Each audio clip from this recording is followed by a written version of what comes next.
আসসালামু আলাইকুম। এবার এইচএসসি পরীক্ষা ২ মাস পেছানোর দাবি, যা বলছে শিক্ষা বোর্ড। চলুন একটু দেখে আসি বিস্তারিত।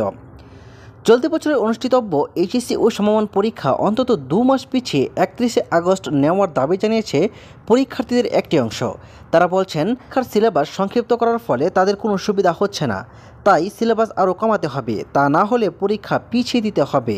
তবে কর্তৃপক্ষ বলছে পরীক্ষা পেছানোর কোনো সুযোগ নেই। শিক্ষার্থীরা জানান, তারা নবম শ্রেণীতে ওঠা মাত্রই করোনা শুরু হয়েছিল।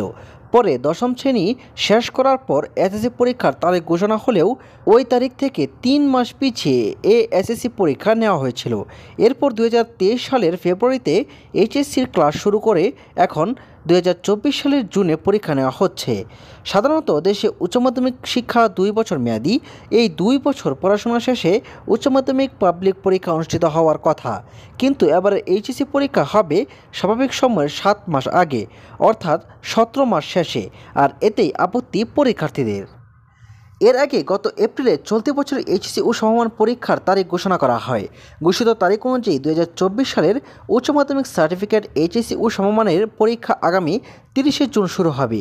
পরীক্ষা শেষ হবে ১১ই আগস্ট, আর ব্যবহারিক পরীক্ষা ১২ই আগস্ট থেকে ২১শে আগস্টের মধ্যে শেষ করতে হবে। পরীক্ষার্থীদের দাবির বিষয়ে জানতে চাইলে শিক্ষা বোর্ড কর্মকর্তা বলেন, পড়াশোনার জন্য সময় কম পাওয়ায় সিলেবাস সংক্ষিপ্ত করা হয়েছে। এখন আর এ পরীক্ষা পেছানোর সুযোগ নেই।